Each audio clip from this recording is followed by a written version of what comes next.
carbon dots and carbon nitride dots as a bioimaging agent and a nanocarrier for pediatric brain tumors. Before I do so, I just want to talk about some of the projects that we have ongoing in the lab. We study cancer, primarily these very difficult to treat cancers, including neuroblastoma and brain tumors, both adult and pediatric. Some of the things that we've been doing or have done is to look at repurposing already approved, FDA-approved drugs that we know can cross the blood-brain barrier for the treatment of brain tumors, such as atypical antipsychotics. Look at some natural products, such as curcumin or withaferin A. Curcumin, you might know, is the bioactive compound in the spice turmeric. We also am interested in studying pathways or systems that are more unique to cancer cells compared to non-cancer cells, such as the tumor cell metabolism. We all know that tumor cells use more glucose, and there's many other changes as well. In addition, I'm really interested in studying the ER stress and the unfolded protein response. Okay, lost it. There we go. For those of you that are not familiar with ER stress, it occurs like in a tumor microenvironment. You have things like acidosis, hypoxia, chemotherapy, radiation, low nutrients, and all these things cause cellular stress, and this can affect the functioning of the endoplasmic reticulum.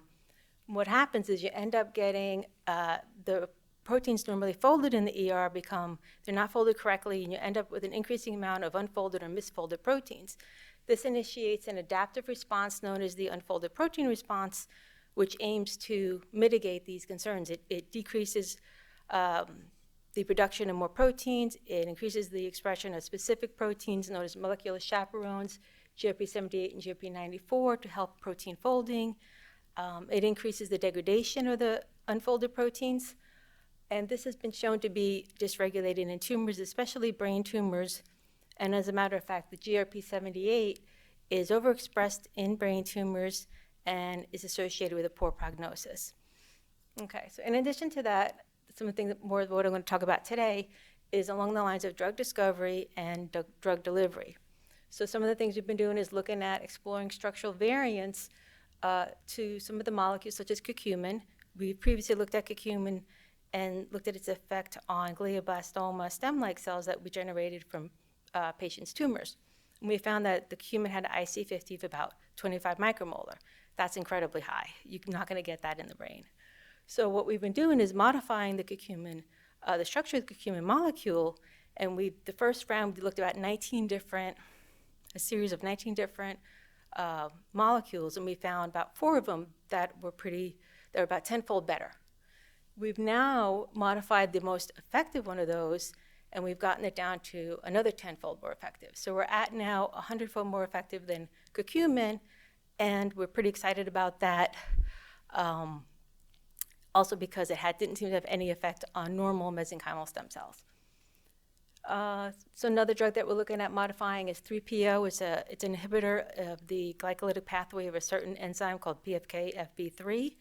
And then also to look at chalcones. Chalcones are abundant in nature. They are bioactive compounds, and they have multiple different effects like anti-inflammatory, anti-cancer, all kinds of different things. But today I'm going to talk about the novel drug delivery system for brain tumors using non-toxic carbon dots or carbon nitride dots as a nanocarrier. So for the unfolded protein response, are there drugs being developed for gene therapy to target enhance cell death mechanism? That's the vision? Yes, yes. And what we have is that, I'm sorry, did I do that? Come back, okay. Yeah, and what we have is that our drug actually decreases the concentration. Sorry, now I get it. Apparently it's tricky. I don't know where it went. Come back. Stop that. Okay. And the drug that we have, actually, we found that it decreases the levels of GRP78. And again, that's pretty unique. A lot of the different drugs that I looked at that induce ER stress usually have induction of both the survival arm, So the GRP78 and the GRP94, as well as the pro-death arm, which is the CHOP and JUNK and caspase-12. The drug that we have now induces that pro-death arm very robustly, yet it seems to decrease the levels of GRP78. So that's kind of to me, I have not seen that with a lot of the drugs I've seen that people use to induce ER stress. Okay, so now moving on to carbon dots. So as I said, I mostly focus on two different kinds of tumors, neuroblastoma and brain tumors. Neuroblastoma, it's a pediatric cancer. It's primarily in kids, very young children. The average age of diagnosis is about 4 years old. At presentation, most of these kids already present with metastatic disease. Although it accounts for only 7 to 8% of all childhood cancer deaths, childhood cancers in the United States, it accounts for about 15% of the childhood cancer deaths. So it's really one of those really bad cancers. And more than half of all the MB patients present with high-risk disease, and the 5-year event-free survival is only about 30%. The other one I work on a lot is brain tumors. Brain and spinal cord tumors are the second most common cancers in children after leukemia, but they're the #1 cause of deaths due to cancer in children. I primarily focus on high-grade gliomas such as GBM, and more recently DIPG, but also some medulloblastoma. So a little bit more about pediatric brain tumors. As I said, they're the most common solid tumor of childhood and the primary cause of cancer-related death. For the children that do survive, the long-term adverse consequences of the current treatment regimens can be severe, including cognitive impairment, developmental deficits, and increased risk of additional cancers. And a recent study that came out said that less than 50% of the children that survived a brain tumor did not lead fully independent lives as adults. So these side effects are really severe and really impact the quality of the child's life. One of the most common forms of brain tumors in children are gliomas. The outcome from pediatric high-grade gliomas, such as glioblastoma or GBM, anaplastic astrocytoma, and DIPG, remain dismal. Surgery is usually the first line of treatment. However, surgical inaccessibility, for example, if the tumor is in the brainstem, and the aggressive infiltrative nature of these tumors can render a complete resection impossible. Radiation therapy is often employed to kill the remaining tumor cells. However, radiation is avoided in very young children due to the devastating effects on the developing nervous system. Therefore, successful treatment of these children depends on the delivery of effective chemotherapeutic agents to the tumor cells. However, treating brain tumors is not easy. There are several obstacles, one of which is the blood-brain barrier. It's comprised of brain capillary endothelial cells with tight junctions, efflux pumps, which normally serve as a physiological and functional barrier to protect the brain parenchyma from circulating pathogens or neurotoxins.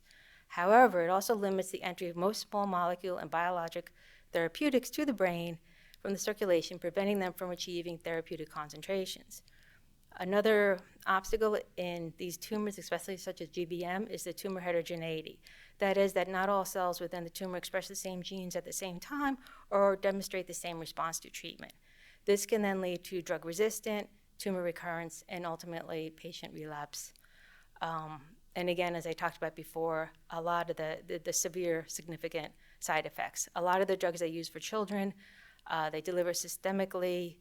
Our chemotherapies normally that target rapidly dividing cells, which lead to significant side effects, including immune suppression, weight loss, fatigue, kidney damage, hearing loss, and really are only moderately effective at best.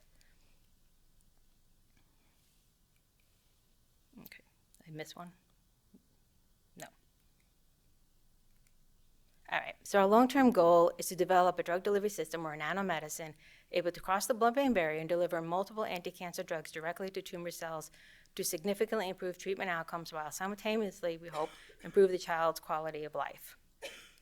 Several different nanoparticles have been investigated to transport drugs through the BBB. Here, there's some shown here. They're very different. They're different in sizes. They have different properties. They all have advantages and then disadvantages, but what I want to talk to you today about is the carbon dots, which is a relatively new form of nanomaterial or nanoparticle. But before I go into depth about the carbon dots, I just want to talk about how you target these nanomedicines to the tumors. They're either targeted passively or actively. Right now, most cancer nanomedicines evaluated in clinical trials rely on passive targeting. And that relies on what is called the enhanced permeability and retention effect, in which the nanomedicines accumulate in the tumors due to leaky vasculature and an impaired lymphatic drainage system. However, the physiological structures comprising the BBB significantly decrease the size of the nanoparticles able to cross the BBB and enter the tumor. In addition, the retention of nanoparticles is significantly impeded due to increased interstitial fluid pressure in the brain tumors, which results in rapid removal of the drugs from the tumor extracellular space. In contrast, the actively targeted ones is a method to decrease uptake in normal tissue while increasing the accumulation within the tumor. It often requires surface modifications of the nanoparticles. Strategies for active targeting of the tumors usually include targeting surface membrane proteins such as receptors or antigens that are upregulated in the cancer cells. Nanoparticles coupled with these surface ligands or antibodies can localize to tissue expression of these associated receptors or antigens and thereby improve delivery efficiency and selectivity. So here's a schematic of the blood-brain barrier.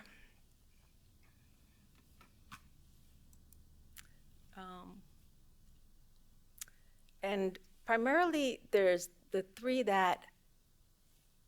transport mechanisms that are utilized by nanoparticles are transport proteins, such as like the glucose transporter or amino acid transporter, receptor-mediated transcytosis, which is like transferrin, insulin, or absorptive transcytosis, in which the nanoparticle is positively charged and it can bind to the membrane of the endothelial cell, which is usually negative, and it can be brought through the endothelium and the blood-brain barrier that way. However, most of the nanoparticles for active targeting rely on transport proteins and different proteins, antigens, peptides, antibodies that would bind to like different receptors, such as the transferrin receptor or the insulin receptor.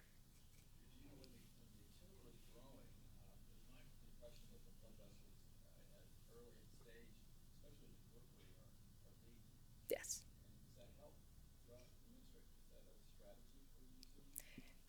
Yes. Yeah, that's absolutely true. When a tumor is growing, you definitely have disruption of the blood-brain barrier, and this does allow like drugs or nanoparticles to accumulate. However, it's not uniformly, there's not a uniform disruption, and especially when the very aggressive tumors, the cells at the leading edge of the tumor, the blood vessels in that area may not be disrupted. And in addition, with someone like the pediatric brain tumors, like the brainstem gliomas, DIPG, you really don't have a lot of blood-brain barrier disruption. So it's helpful for delivering drugs, and that's why I think that they do try these drugs that are known effective anti-cancer drugs. However, you're not getting the drugs to the whole tumor, and therefore the tumor just grows back.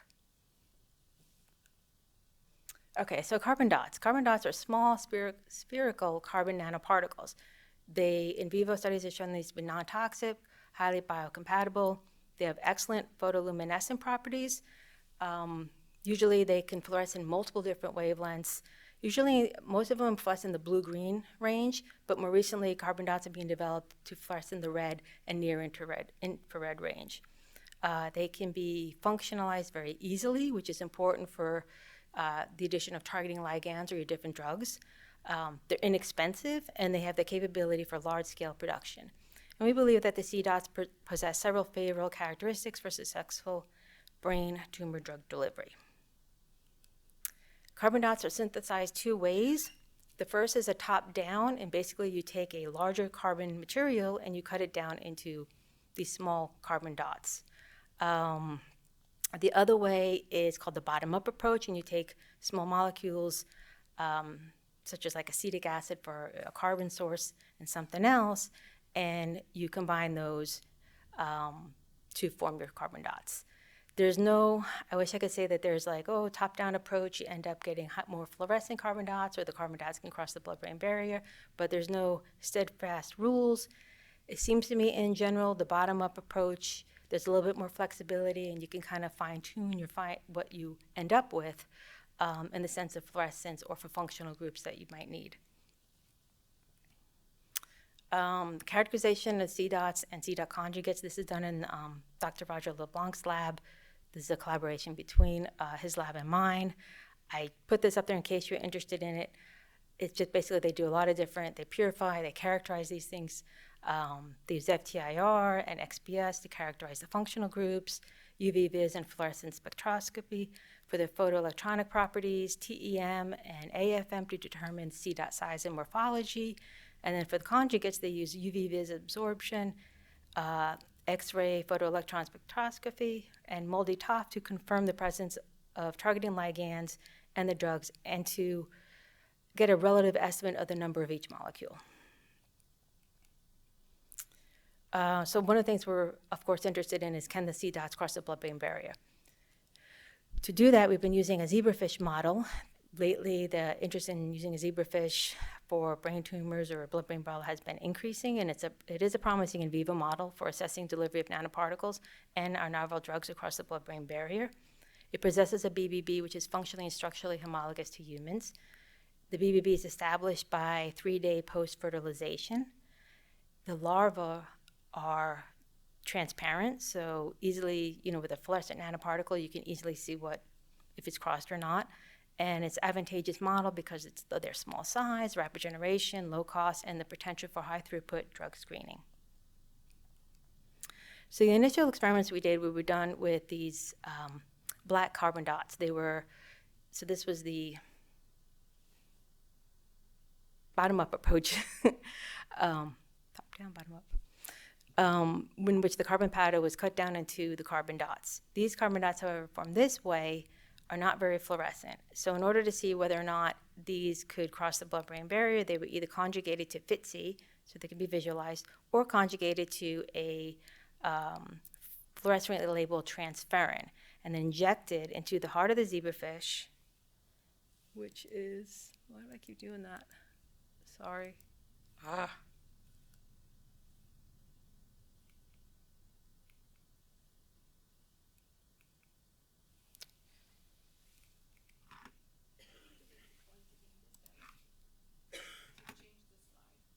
Oh, that makes, okay. No? Let me try this. How about we go here? Nope, that's not working either.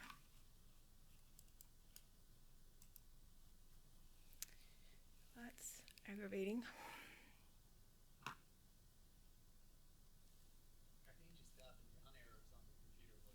I just tried that. That didn't work. The keyboard, yeah. No. Unfortunately. All right. Okay, so I was talking about the crossing the blood-brain barrier, and what they found is that when the carbon dots, the black carbon dots, were injected into the zebrafish, they were not able to cross by themselves, but if they were conjugated to transferrin, they were able to cross. So in this case, these black carbon dots that were synthesized were not able to cross on their own, and then they needed some way to get through the blood-brain barrier. And so they used transferrin, and it turns out that transferrin receptors are possibly a good therapeutic target for brain tumors.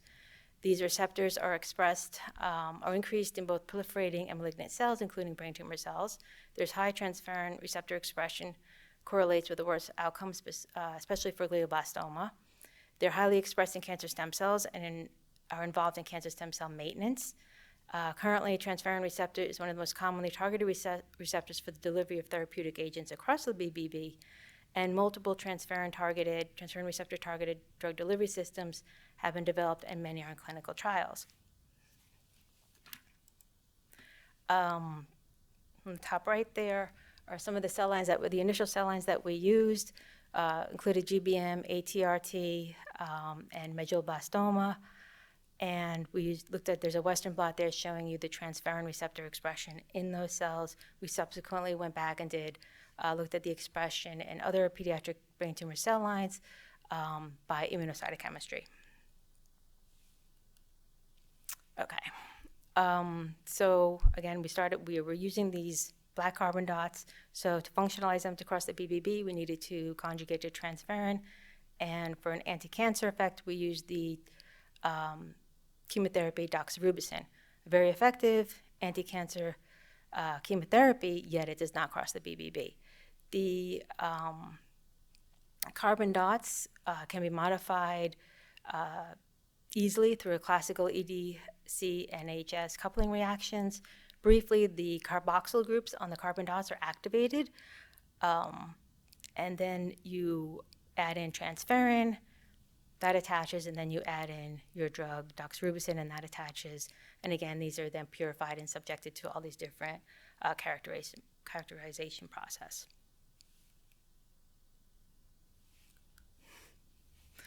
So the first thing we did is want to look at, were these entering the cells and where did it go? Doxorubicin is inherently fluorescent, so we were easily able to see these inside the cells. And we examined cellular uptake with the C Dots-Trans-Dox conjugate compared to doxorubicin alone, and we saw that we actually had better uptake, or more doxorubicin was observed in the nucleus of the conjugate compared to the free doxorubicin. It was about a 5-fold increase. And then when we looked at the effect on cell viability, again, here the cells are treated with 1, 10, and 100 nanomolar of either the doxorubicin alone or the C Dots-Trans-Dox conjugates. And as you can see, for a lot of the concentrations, the conjugate was actually more effective in inducing cell death than the doxorubicin by itself. And it's also, I'd like to point out in B that the C dots by themselves, the transferrin, or the C dots conjugated to transferrin were all non-toxic. So the toxicity that you're seeing in A was really due to the conjugated dox onto this conjugate.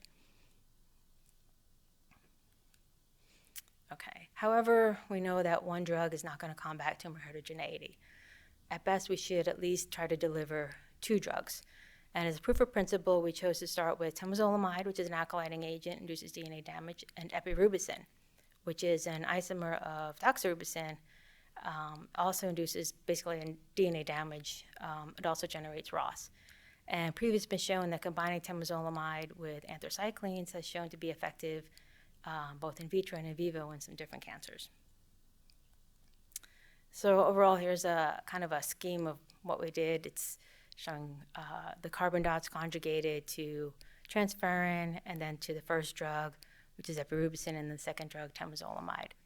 And importantly, in the next bunch of experiments, we look at not just the transferrin C dot drug conjugate, but we also looked at just the C dot drug conjugate to really look at that.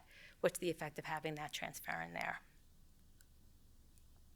So this is the non-targeted C dot drug conjugate, so no transferrin. And as you can see that the conjugate, the C dot temozolomide, really not that effective by itself. C dot epirubicin, pretty effective, yet the combination was more effective pretty much in all the different cell lines, especially at 1 micromolar concentration. This suggests that it was actually more than an additive effect, so possibly there was some synergism, but I can't say for sure. We next looked at the targeted C dot drug conjugate, so now these have the transferrin attached.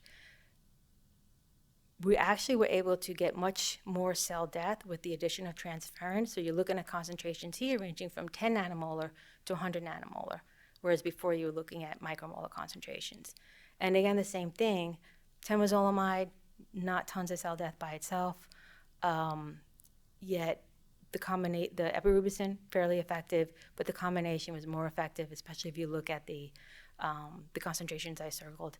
And in the SJGBM2 cells, which is a pediatric GBM, you see really nice, you get about less than 20% viability at 10 nanomolar concentrations. This is in cell culture. Not yet. The interesting thing about the dual conjugate is that when the student characterized these by MALDI-TOF mass spec, she found out that the dual drug conjugate actually had less drugs on it compared to either single drug conjugate. So we know the temozolomide not doing a whole lot, okay, but the apirubicin was pretty effective. And when she looked at this, she actually found out that there seemed to be less apirubicin and temozolomide on the dual drug conjugate. So I thought that was kind of interesting because it's saying that delivering two drugs, even at a lower concentration, is better than delivering a single drug, even at higher concentrations. So to summarize, so far we found that C dots can be functionalized with the targeting ligand and chemotherapies. Dual drug delivery is superior to single drug delivery, and that targeting C dots with transferrin increases C dot drug-induced cell death by approximately 100-fold.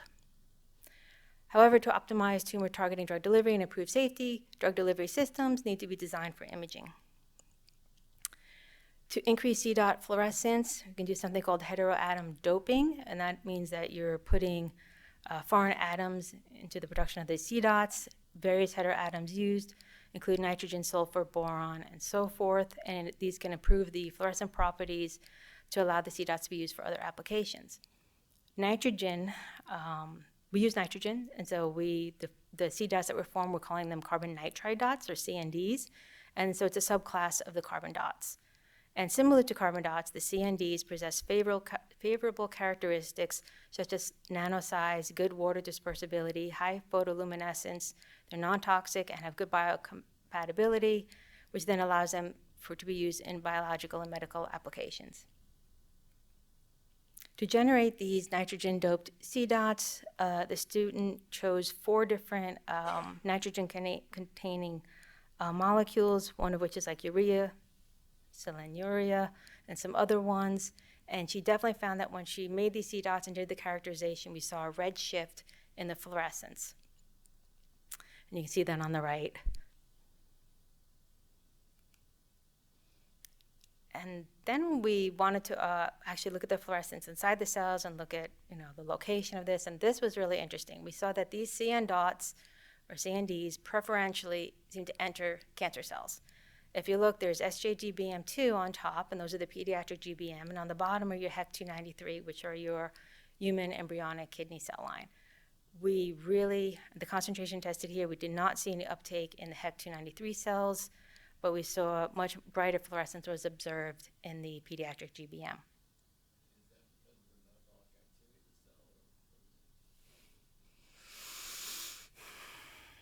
I have a theory, but I can't say for sure.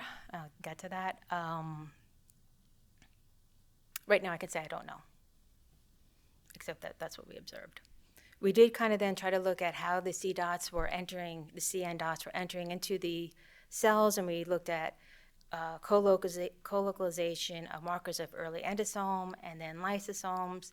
And she did observe localization suggesting that these CNDs or CN dots were coming in via endocytic pathway. However, it really wasn't, it seemed like there was a lot that was not in any endosomes or lysosomes, and it may be coming in another way. So when we looked at, she told me what functional groups were on the CN dots. To me, it reminded me of glutamine. They have like carboxyl groups, amino groups, other nitrogen-containing groups. So then I thought, well, maybe it's coming in via one of these like amino acid transporters. And when we look, glutamine is taken up by the glutamine transporter, which is ASCT2. And when I looked at the expression of pediatric high-grade gliomas, it's expressed at much higher levels. So possibly that increase observed compared to the GBM and the HEC293 is because there's such high levels of expression of this glutamine transporter in the pediatric cancer cells. But I have not confirmed that yet. The next thing we do is want to look at whether or not CN dots can be used as a nanocarrier. So we synthesized these from citric acid and urea, the bottom-up approach, because these were highly fluorescent. We had a quantum yield of about 55%, which is pretty good. We then conjugated the CN dots through gemcitabine, which is an effective anti-cancer agent, but demonstrates poor BBB permeability. And we also conjugated the CN dots through transferrin for efficient BBB penetration and tumor cell uptake. We looked at the expression inside the cells, or the uptake by the cells, and again, the CN dots conjugated to gemcitabine were brightly fluorescent in the pediatric brain tumor cells, but we couldn't see them at the same concentration in the HEC-293 cells. We added transferrin, we could still see the fluorescence. However, she used equal concentrations here, not equal molar concentrations. So it could be that there's just a lot less of the CN dots in the conjugate with transferrin. But regardless, we were able to see the transferrin conjugate inside the brain tumor cells. We also then want to look at whether or not these CN dots and the CN dot gemcitabine conjugate can cross the BBB. So we did the thing where they took 5-day-old zebrafish, injected the CN dots and the CN dot GM conjugate into the heart and looked for the presence of the fluorescence in the central canal, which is there. There's some yellow arrows you can see. And both the CN dots and the CN gemcitabine conjugate, you can easily see in the central canal. It's shown in white there, and compare that to the control. So this was done, of course, multiple times. So these carbon dots, in contrast to our previous black carbon dots, can cross the blood-brain barrier on their own, and even when conjugated with a chemotherapy.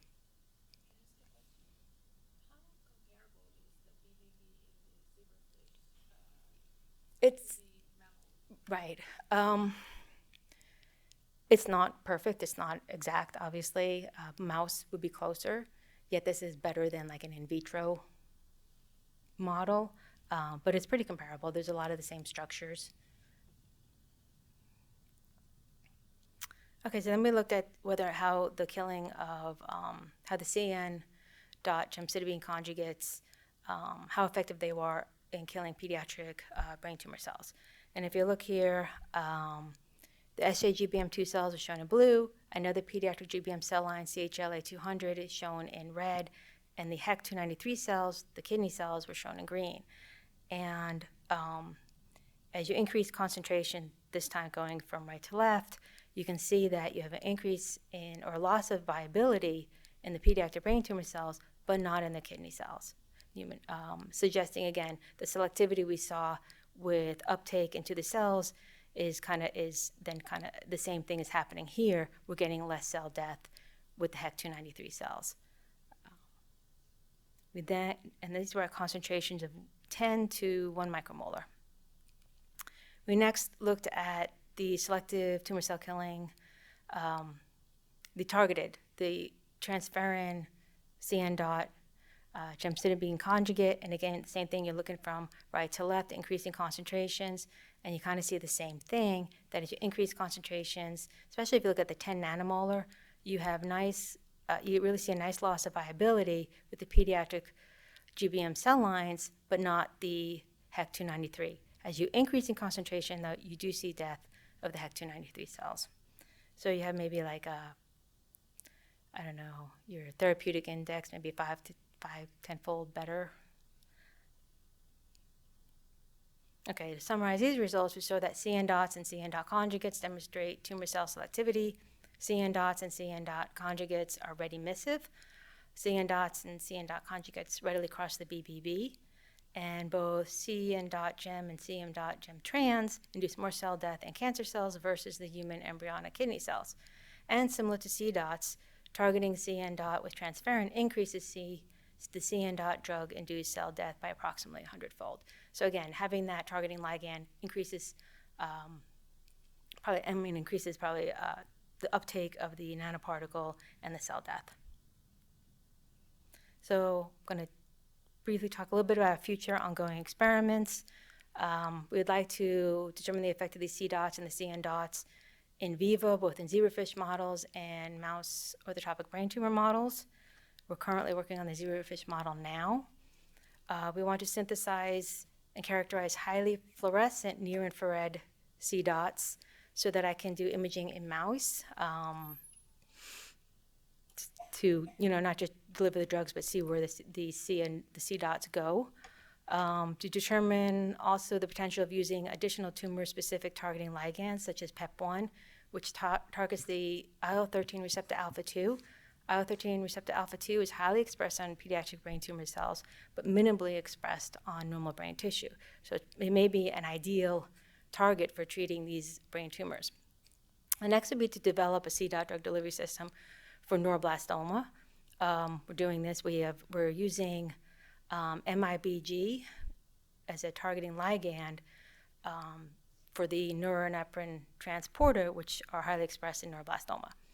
Another project or another aspect of this is to determine the best drugs to conjugate to C dots for treatment of pediatric tumors. We did the work with temozolomide and epirubicin. By far, I don't think those are the most optimal drugs to use at all. But it showed that we were able to form a triple conjugate with these C dots. And now we want to optimize and pick the best drugs to use. And the next is that we want to design, synthesize, and test novel chalcones to be conjugated to C dots and or CN dots for brain tumor treatment. As I said before, chalcones are these found in nature, and they have many biological properties. So we're kind of engineering them in such a way that they can be easily conjugated to the carbon dots. And lastly, we want to fabricate a multimodal imaging and explore doping C dots with things like gadolinium as a contrast agent, so that you can have both fluorescent and MRI imaging. So briefly, how we're determining the best drugs to deliver to pediatric brain tumors. I'll explain this quickly, is that we want to deliver 2 chemotherapeutic drugs with totally different functional mechanisms.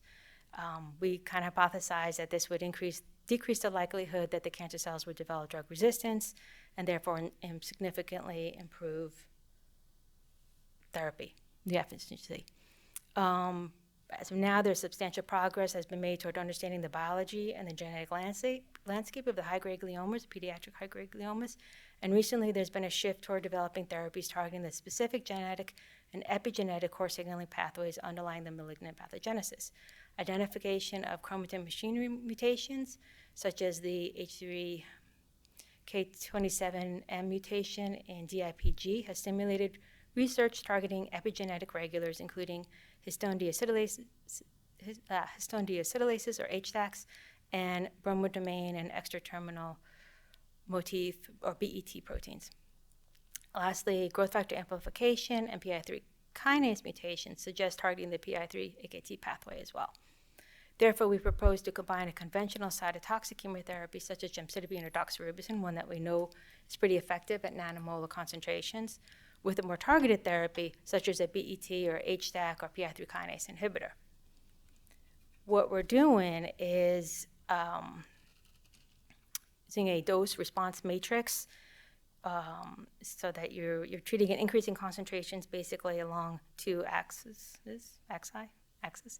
and you're looking for areas where there is synergy. And this is JQ1, which is a BET inhibitor, and shown with gemcitabine as well as with doxorubicin. And you can see on both of them that they both yielded a very high synergy score, one of like about 10 and one of about close to 12. So we know that these 2 drugs are good together. The problem here is that JQ1, we had to use micromolar amounts. So we want to find other BET inhibitors that would be very effective at nanomolar concentrations. So we're looking into that now. One of the things I talked about was to design, synthesize, and test the cytotoxicity of those it's a 4 amino chalcones. That's what we're interested in. And we're doing our testing it on our glioblastoma stem-like cell lines that we generated from patients' tumors.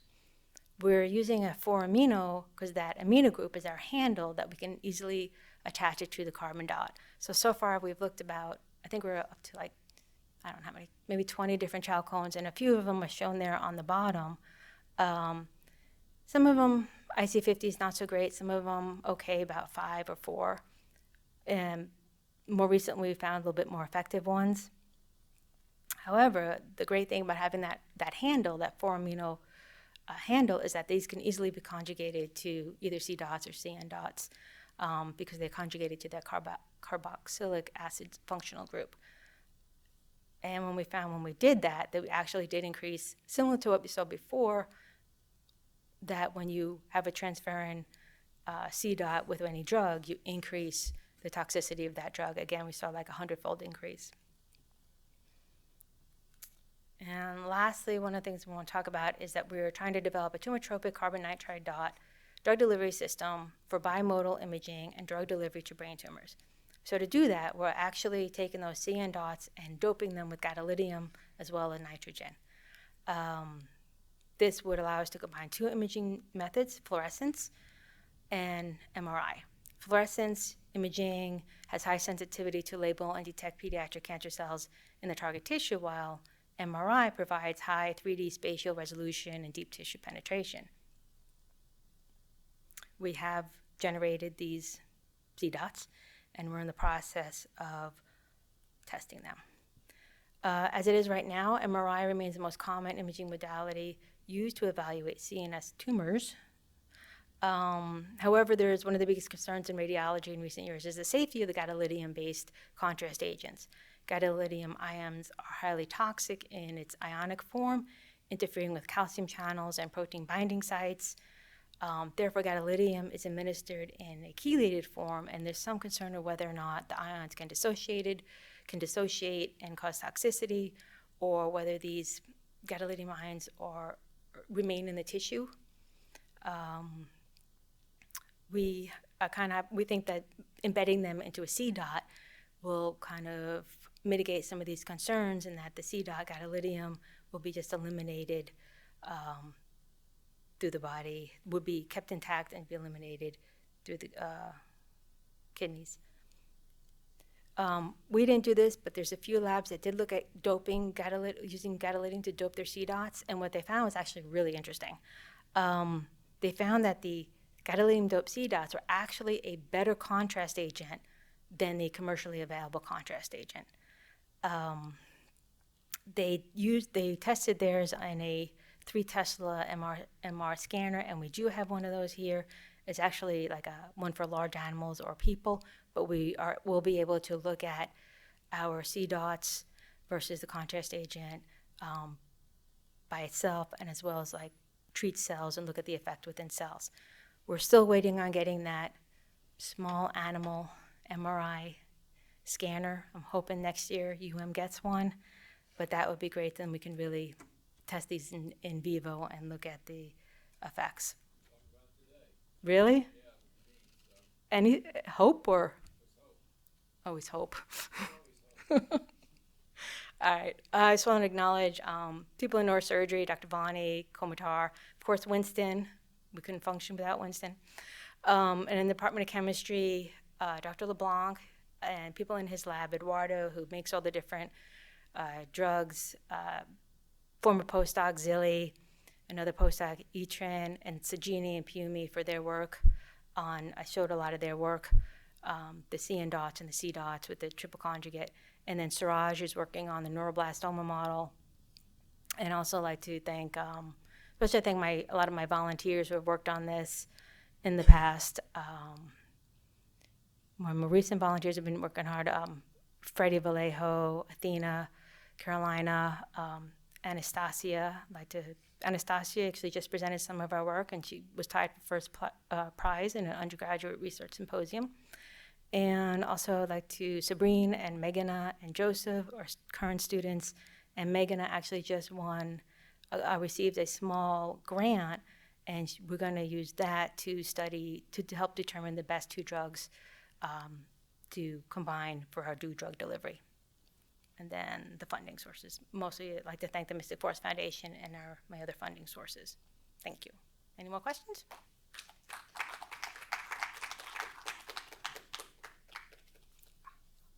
the combination approaches are already challenging. And, in the cancer field especially, we talk about precision medicine and things like that. I guess your overall premise is that you have 2 highly toxic compounds that have synergistic effects with each other added. You came across the blood-brain barrier, that's going to be potentially beneficial in treating all different types of. Probably not all different types. I mean, if we're focusing on things like HDAC inhibitors, that might be more applicable to like DIPG tumors. However, in making these C dots, the actual process to make these, it does not take that long. So technically, if you know a patient's tumor's profile, you can maybe tailor these C dots in such a way that would be beneficial for them, for either their type of tumor or for a patient's individual tumors. But right now, I think that combining HDACs and BET inhibitors, they seem to be very promising targeted therapies for a lot of different tumors. Oh, hi. How are the C dots processed by the body? Do they biodegrade or are they just The belief is that they are eliminated just kind of via the kidneys, and the urine, so they just kind of go out. okay? And then just kind of piggybacking off that, have you looked at any like therapeutic release timetables? Like how long does it take to release the drugs from the C dots? I can't say that the drugs are actually get released because it's technically a covalent bond and we think it's pretty strong. So I can't say, except that we can see that we have toxicity in the cells. That is definitely a good question and something that we need to look at. Does the conjugation to these dots extend the half-life of these compounds, or the half-life doesn't change, say the administration? I think it would increase because it depends on like if you target these to a specific site, they're gonna go there and stay there as opposed to just sort of going through the circulation. As far as like the drugs themselves in circulation, I still think they would increase, but I haven't done that for sure. I'm just worried about the systemic toxicity of quantum dots. They have toxic material in them. You're making them so they cross the blood-brain barrier. And so why wouldn't it be, I guess the tumor cells are highly sensitive to these drugs versus the lung, for example, or? I guess with all chemotherapies, you have that. There's going to be that therapeutic index. You hope if you can find the right way to target these to the brain tumor cells, for example, the IL-13 receptor alpha 2, it's really very minimally expressed in brain tissue. So if you can get that targeted C-dot drug combination there, that would be great. And the idea is that, we really can get these to work at very low concentrations. We're hoping that also can minimize side effects, especially systemic side effects. Biochemistry was Sylvia. They do a lot of nanoparticle generation. We're using the bottom-up technique that you described, where you've got these compounds, and then they can manipulate the process to merge this chemical with drugs. And it's really interesting technology. And now with biomedical engineering, they're building these platforms that actually can deliver these nanoparticles using minimum invasive approaches. It's amazing technology now that's being developed. So the last thing is that, a lot of people at the University of Miami are doing high content screening. You're familiar with Hassan and Vance, those guys looking for these kinase inhibitors. I assume they're doing the same thing with brain tumor screening, right? To look at compounds that, in your case, would maximize cell death mechanisms. I don't know if they're doing brain tumors at the moment, but I know I think Klaus did, or at one point, or maybe Nagy is. He did anyway, some. I don't know. Well, that's the other thing we talked about this morning is about drug discovery at UM. And they've got these different isolated silos, if you will. The project's doing stuff, Sylvester's doing stuff, Kidney's doing stuff. We're trying to bring all these things together, but the high content screening component of it, drug discovery, seems to be really making major advances throughout the campus. So anyway, that seems to me that would be a great way to test your hypothesis that a combination approach is more beneficial than Right. a single approach. Right. Yeah, that's a good point. Thank you. Can you functionalize your carbon dots without a type of drugs, for example, anti-inflammatory? Yes, it could be functionalized. There's a lot of different drugs it can be functionalized with, yes. And another, have you seen any difference in the pH between cancer cells and healthy cells? Well, in a tumor environment, you're going to have the extracellular, the pH would be lower. I think within the cancer cells are great at maintaining a good neutral pH compared to what they're exposed to. But I haven't, and we have actually thought about that, like a pH way to release the drugs, especially if they're taken up, if the C dots are taken up and end up in the lysosome, you would think then that that low pH could release the drug. And that's something that we're actually looking at. Also, changing the functional groups, can have an effect on the preference for the cancer cells. Have effect on, Like the functional groups, you can change because I saw some oxygens, maybe it's forming some hydrogen bonds. you mean just the C dot themselves? That alters the preference For the different drug, yes. So yes. So you can like kind of fine tune the functional groups you have and like based on what you may need for your drug or your, whatever you want to conjugate it to, yes. And a lot of that comes with like using different starting materials, or like nitrogen doping or doping with certain things to change those functional groups.